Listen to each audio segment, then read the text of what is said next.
저는 2월 한 달 동안 벌과 같이 한번 따라해 보실까요? 벌과 같이. 벌을 통하여서 우리에게 주어지는 교훈이 많이 있는데 이 말씀을 붙잡고 총주제로 말씀을 증거하고 오늘은 첫례배 이런 말씀을 증거하도록 하겠습니다. 여러분, 오늘까지 사시면서 처음 겪는 경험들은 여러분들을 강렬하게 남을 것입니다. 또 감동으로 남을 것입니다. 제가 초등학교 입학할 때 아버지 손을 붙잡고 입학식을 갔는데 그날 그 기억을 지금도 생생히 가지고 있습니다. 제가 처음 이사하는 날, 고향에서 인천으로 이사를 오는 날, 그날 감격을, 아픔을 잊을 수 없습니다. 31년 살던 고향을 떠나고 어머니와 함께 이삿짐을 싣고 인사하는 날 전교들이 환송을 했어요. 목사님도 오시고 그날을 제가 잊을 수가 없습니다. 처음 자녀를 낳아서 우리 아들을 낳는 그날 잊을 수가 없었어요. 난산이 걸려가지고 말이에요.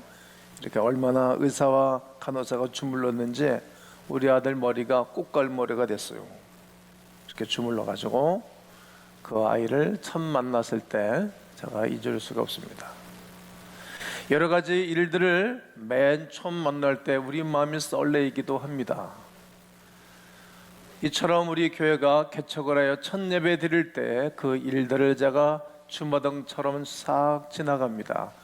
29년 동안 저의 모든 일들을 제 머릿속에 담고 있습니다.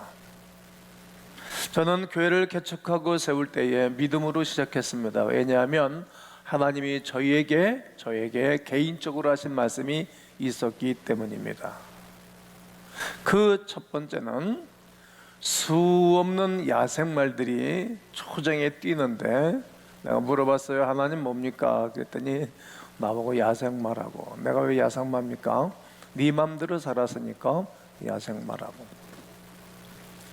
나중에 성경을 펴봤더니 아가서 1장 9절에 내가 너를 바로의 준마에 비하였구나. 바로의 준마에 비하였구나. 훈련되고 성수시켜서 준마처럼 쓰임받는 사람 만들겠다는 약속이었습니다. 또 푸른 초장에 수많은 양떼를 보여주시며 앞으로 내가 너에게 많은 양떼를 맡길 것이라고 말씀을 하셨습니다.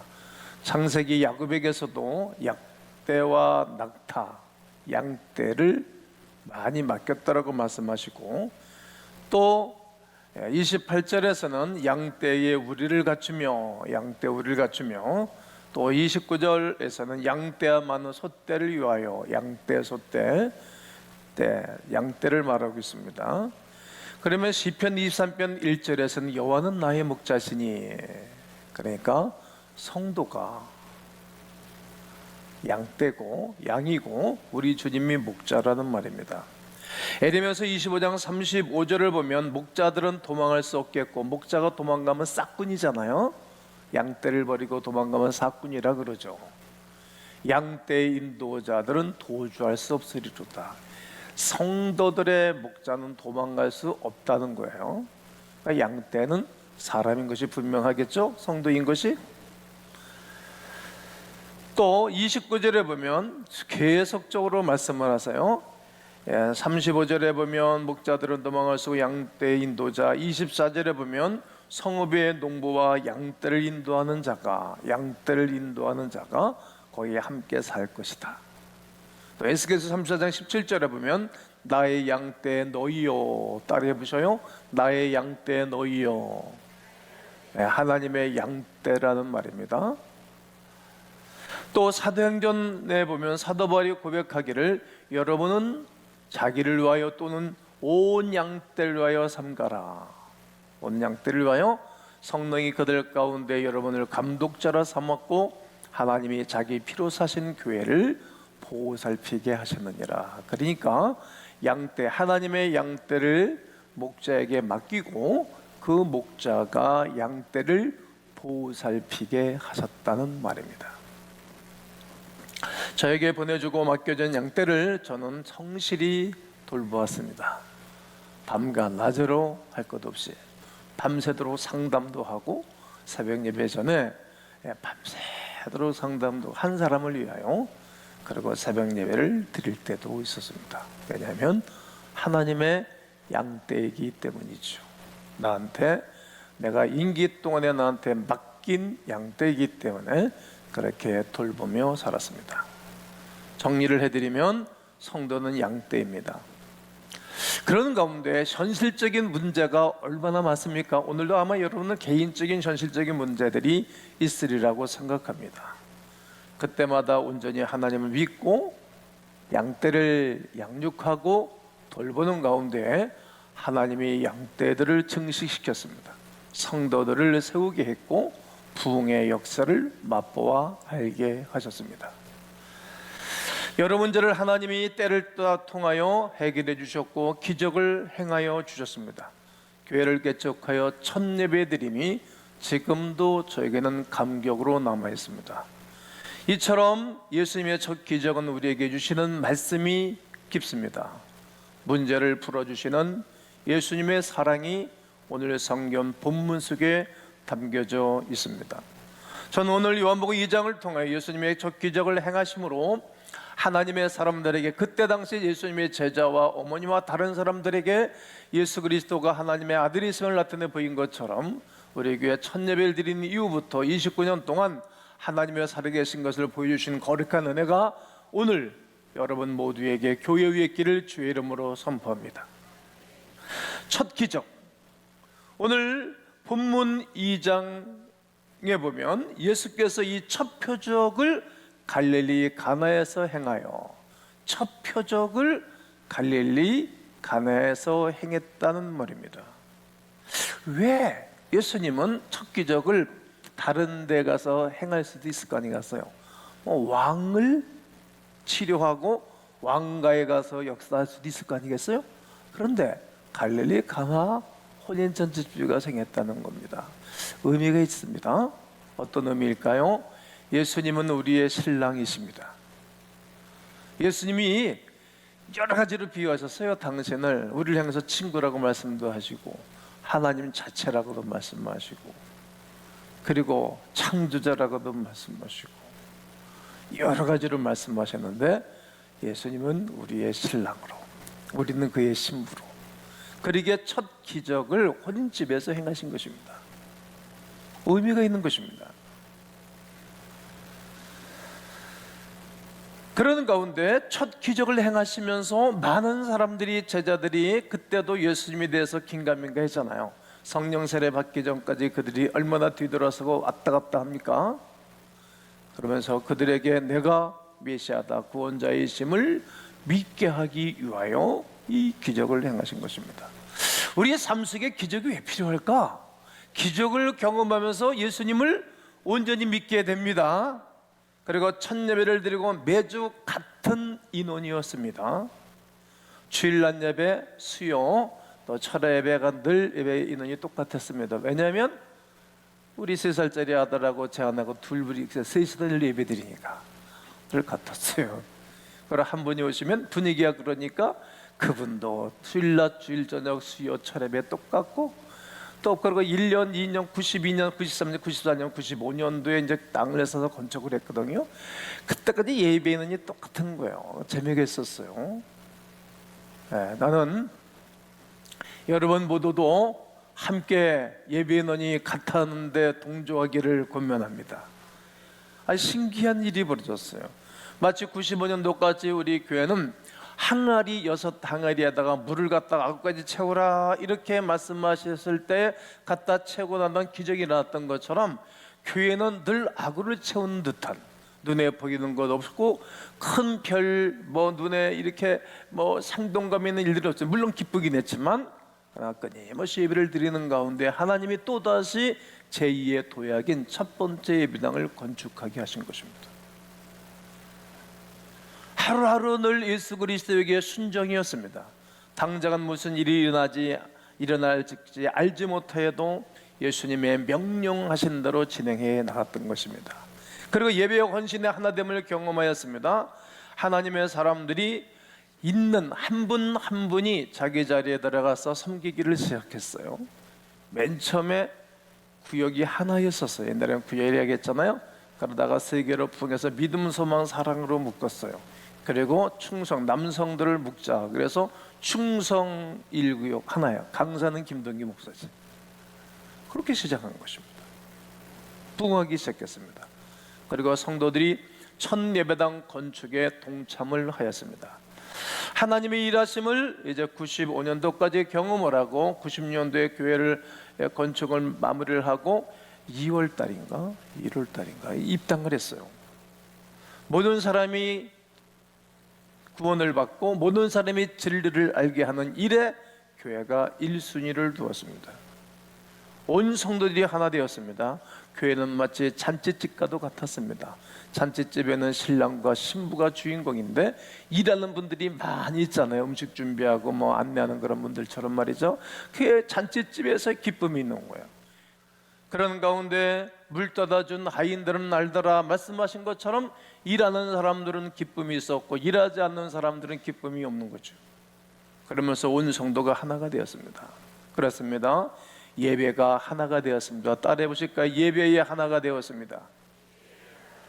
교회가 부흥하면서 공예배에 탄력을 얻었던 것입니다. 성경대로 번제, 소제, 화목제, 속건제, 요제, 성경에는 5가지의 제사가 있는데 예배를 드리는 거예요. 그러니까 하나님이 기뻐하시면서 역사하셨던 것입니다. 나는 이렇게 29전 첫 예배를 드리는 가운데 여러분들에게 도전하고 권면을 드립니다. 공예배의 자리에 나오십시오. 그럼 이 세대에 다시 부흥의 역사가 일어날 것입니다. 또 섬기는 일에 하나가 되었습니다. 벌이 하나 되어 밀랍으로 집을 짓지 않습니까? 아까 영상, 인트로 영상 보여드렸지 않습니까? 우리 식구들이 만든 겁니다. 그리고 집을 짓고 갖다 꿀을 채우고 그리고 여왕벌에게 계속 좋은 꿀을 먹이면서 말입니다. 그러면서 번식을 합니다. 교회는 벌들이 다 함께 열심히 일하는 것처럼 교회는 일하는 공동체입니다. 봉사하는 공동체라는 거예요. 그리고 사역의 하나가 되었습니다. 우리 교회 초창기의 시절에 교회 목표를 제가 이렇게 정했죠. 전성도 교사와 전성도 선교와 정성도 선교와. 기억나십니까? 전성도들 그렇게 만들겠다는 거죠. 그렇게 목표를 두고 내가 교육을 하고 메시지를 이렇게 이끌어가는 거였습니다. 근데 내가 어느 목사님을 초청해서 예배를 드리고 난 뒤에 저를 딱 보더니 김 목사님, 전성도 다 선교면 누가 교회 선교냐? 그런 얘기를 우습게 됐죠. 다 함께 하나 되어 분쟁이 없이 거룩한 사역에 동참했던 것입니다. 여러분, 온 교회가 하나 되면 아무리 어려운 세대에 힘들다 할지라도 승리하게 될 줄로 확신합니다. 고린도후서 1장 20절에 하나님의 약속은 얼마든지 예가 되나니, 얼마든지 뭐가 된다고요? 예. 여러분들이 하면 얼마든지, 그러면 여러분 예 그러지 말고 에쌀 한번 내보세요. 미국 군인들은 에쌀 그러더라고. 하나님의 약속은 얼마든지 그리스도 안에서, 다시 하나님의 약속은 그리스도 안에서 얼마든지, 한 번 더요. 하나님의 약속은 얼마든지 그리스도 안에서 예가 된다는 거예요. 그로 말미암아 하나님께 영광을 돌리라고 바울은 편지를 써보내는 것입니다. 언제나 하나님의 일은 순종할 때 일이 생깁니다. 전부 부풀게 하는 것입니다. 주님이 역사하시니 모두 변화된 것입니다. 잔치집의 문제가 해결됐다는 것입니다. 여러분들은 어떤 문제가 있으세요? 그 문제를 주님이 해결해 주실 것입니다. 또 손님들이 행복했습니다. 야, 모든 사람들마다 먼저 좋은 포도주를 내고 나중에는 낮은 것을 내는데 그대는 지금까지 좋은 포도주를 어디다 두었다 가져놓았다. 나중에 좋아지는 것입니다. 여러분, 사람은 점점점 세월가면 좋아져야 되는 겁니다. 우리 겉사람은 후패하고 늙어집니다. 낡아집니다. 그러나 속사람이 날마다 좋아지는 것입니다. 나이가 먹을수록 사람이 겉모양은 낡아집니다. 그러나 속사람은 좋아야 됩니다. 인격이 좋아져야 되는 것입니다. 믿음이 좋아져야 되는 것입니다. 여러분, 기업도 날이 가면 갈수록 좋아져야 되잖아요. 그게 제대로 되는 것입니다. 나라도 똑같습니다. 교회도 똑같습니다. 나의 후손들로 나보다 더 좋아야 될 것 아니겠습니까? 나는 우리 아들, 딸을 보면서 넌 나보다 낫다, 이제는 난 걸 내가 인정을 해줍니다. 그리고 우리 손자, 중손, 구손, 후손들이 좋아지게 되면 이것이 성경적입니다. 좋아지는 것입니다. 행복해지는 것입니다. 정말 말입니다. 예수님은 3, 4대 잘못 되면 아이들이 달라집니다. 반드시 달라지게 되어 있습니다. 안 달라지는 사람은 잘못한 것입니다. 부모가, 조상들이. 나중에 좋아지는 것입니다. 왜요? 예수 그리스도는 우리에게 영원한 천국을 주실 분이기 때문입니다. 좋아지게 하시는 분인 것입니다. 그것을 경험하는 이가 행복한 것입니다. 이유, 주님이 행복하시기 때문에. 누구 때문에? 나는 너만 바라보면 행복하다 말씀하시기 때문입니다. 마지막은 제자들의 믿음이 좋아졌습니다. 예수께서 이 첫 표적을 갈릴리 가나에서 행하여 그의 영광을 나타나심에 제자들이 어떠니라? 믿으니라. 제자들이 이제 믿음이 좋아진 것입니다. 여러분, 세월이 가면서 믿음이 좋아지는 분이 있고 믿음이 안 좋아지는 분, 떨어지는 분이 계셔요. 주님의 기적은 우리의 믿음을 증진시키기 위해서입니다. 우리가 면역력이 떨어지면 병이 생긴다 그러지 않습니까? 우리가 스트레스를 받으면 암세포가 생긴다 그러잖아요. 생기는데 이기질 못하니까 암세포에 걸려 눌리는 것입니다. 믿음이 좋아지면 세상을 이깁니다. 믿음이 좋아지면 세상에 두렵지 않습니다. 믿음은 우리에게 주시는 최고의 하나님의 선물입니다. 성경에는 위대한 믿음에 대해 계속 설명합니다. 어떤 것입니까? 다른 이로서는 구원을 받을 수 없나니 천하인간의 구원을 받은 이름을 우리에게 주신 일이 없다. 예수 그리스도를 믿는 것이 믿음입니다. 주 예수를 믿어라, 그래만 너와 내 집이 구원을 받는다라고 바울 사도가 외치는 것입니다. 예수 믿으면 구원을 받는 것입니다. 네가 만일 네 입으로 예수를 주로 시인하고 하나님께서 그를 죽은 자 가운데서 다시 살리신 것을 네 마음에 믿으면 뭘 받는다? 구원을 받는다. 마음에 믿으면 구원을 받는다. 사람이 마음으로 믿어 의에 이르고 입으로 시인하여 구원을 받는다는 것입니다. 여러분, 믿음으로 고백하는 것입니다. 대개 남성, 여성들이 결혼할 때 내가 묻습니다. 누가 먼저 고백했냐고. 그랬더니 거기다가 60, 80%는 남자들이 먼저 고백하는 거예요. 그때 마음이 움직이고 결혼하되 안 하든지 하고. 또 요즘은 씩씩해서 여성들이 내가 너 사랑한다, 좋아한다 그런 사람들이 있어요. 우리 교회 내가 이름 불러드릴까요? 여러 사람이 있습니다. 강한 여성들이 있습니다. 그러고 난 다음 역사가 일어나는 것입니다. 우리가 주 예수 그리스도를 나의 주로 고백할 때 구원의 역사가 일어나는 것입니다. 입으로 시인한 것이 얼마나 귀중한지 모릅니다. 그를 믿으면 부끄러움을 당하지 아니한다고 말씀하셨고 차별이 없고 부유해 준다는 거예요. 사람은 마음이 부유가 제일 중요해요. 그러면 환경도 부유하게 주님이 하시는 것입니다. 누구든지 주의 이름을 부르는 사람은 구원을 받는다라고 약속해 주셨고 영접하는 자, 그 이름을 믿는 자들에게는 하나님의 자녀가 되는 권세를 주시는 것입니다. 여러분, 창조주 하나님을 믿은 것입니다. 할렐루야. 사랑의 하나님을 믿는 것입니다. 주 구원의 주님을 믿는 것입니다. 표적의 목적은 여기에 있습니다. 우리 교회가 첫 기적을 행하신 것처럼 구원의 역사가 오늘도 일어나기를 원합니다. 첫 기적을 혼인잔치집에서 행하셨다는 것을 꼭 기억하십시오. 교회는 잔치집 같은 것입니다. 그런 교회를 만들어야 할 의무가 이 김 목사에게 있고 여러분들에게도 있습니다. 그러려면 다 좋아지는 것입니다. 공예배 한번 여러분들이 도전해 보십시오. 예배와 헌신에 하나 되면 좋겠습니다. 이 가나 혼인잔치집의 문제가 제일 심각한 문제를 주님이 해결해 주셨습니다. 여러분의 제일 심각한 기도 제목은 어떤 것입니까? 나는 그 기도 제목도 해결해 주시기를 원하고 우리 교회가 앞으로 나가야 한 지역적이면서 세계적인 교회로 달려나가는 거룩한 일에도 하나님이 함께 하실 줄로 확신합니다. 첫 예배 첫 기적이 나는 여러분 위에 함께 하시기를 주 예수의 이름으로 축원합니다.